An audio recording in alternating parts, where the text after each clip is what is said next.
Timotius pasal 4 ayat 7 dan 8, dan pembacaan yang kedua sesuai dengan nats yang juga ditulis pada nisan mendiang Bapak Rudi, Wahyu 14 ayat 13. Menghormati berkat firman yang datang bagi kita semua, mari berdiri. Saya baca 3 ayat ini untuk kita semua. 2 Timotius 4 ayat 7 sampai ayat 8.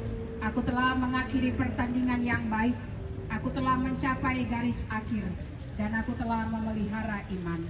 Sekarang tersedia bagiku mahkota kebenaran yang akan dikaruniakan kepadaku oleh Tuhan, Hakim yang adil pada hari itu, bukan hanya kepadaku, melainkan juga kepada semua orang yang merindukan kedatangannya. Wahyu 14 ayat 13.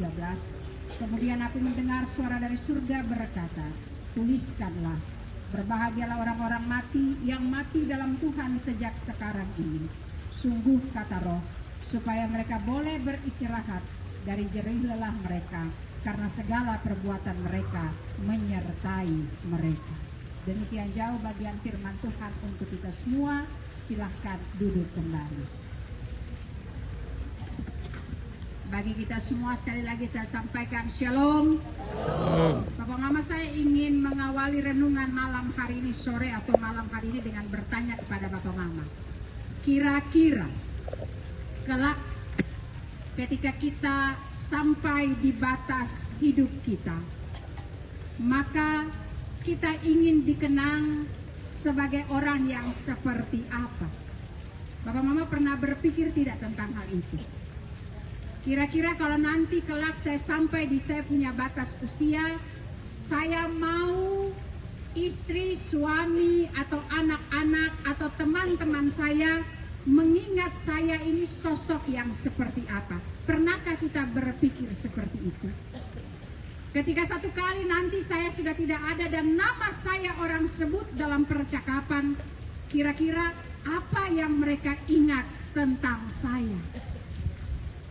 Kebaikankah, ketulusankah, atau kalau kayak teman-teman alumni omong begitu duduk-duduk terus ada satu yang saya, wih itu anak itu orang dia paling lucu, dia ada di mana saja dia situasi pasti berbeda, orangnya humoris, orangnya setia kawan, atau seperti apa? Bapak Mama, saya kira pertanyaan-pertanyaan ini harus selalu kita renungkan. Kenapa?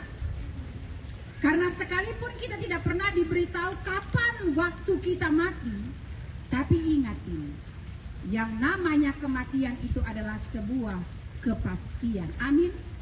Amin. Kematian itu adalah sebuah kepastian. Tidak ada orang yang akan kebal dari yang namanya jemputan kematian. Kapan saja, di mana saja, pagi, siang, sore, atau malam, kalau suara Tuhan panggil pulang itu sudah terdengar. Mazmur 90 bilang, kembalilah hai anak-anak manusia. Maka suka tidak suka, siap tidak siap, rela tidak rela, Bapak Mama, kita harus pulang. Itu realita kehidupan. Kematian itu tidak terhindarkan.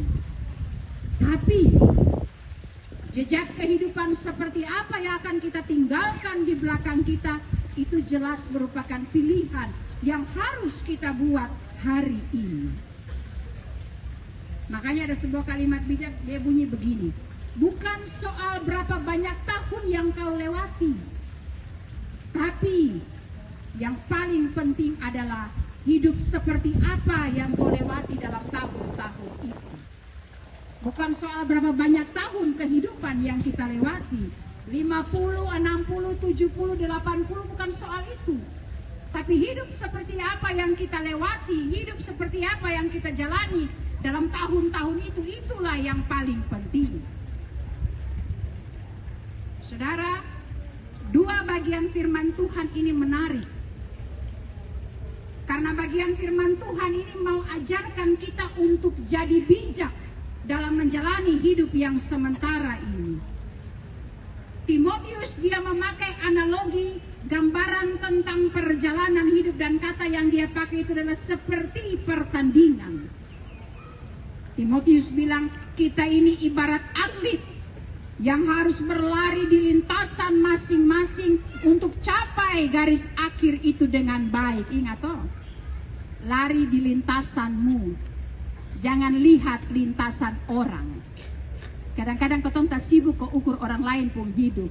Desan lari di depo lintasan, desan tak depo lintasan ini sudekat kok, depo ujung masih jauh kok, dia sibuk kok memang.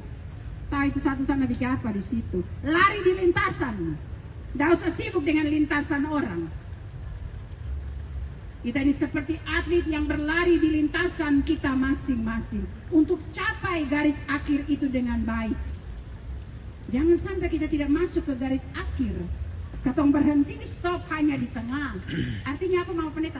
Jangan sampai anugerah keselamatan yang Tuhan taruh dalam tanganmu bersama anak-anakmu itu terlepas. Kenapa? Karena engkau tidak mau melanjutkan pertandingan itu dengan baik sampai ke akhir. Itu yang Timotius bilang. Dan kesaksian Yohanes di Pulau Patmos itu seakan-akan menggenapi apa yang tidak ditulis oleh Timotius tentang apa yang menanti di garis akhir itu.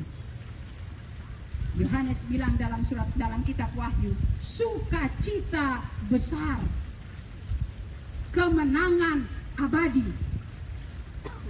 Lewat dua kitab yang berbeda ini kita dilengkapi dengan sebuah pemahaman bahwa susah payah di dunia semua kelak akan berakhir di ujung berkat yang Tuhan siapkan.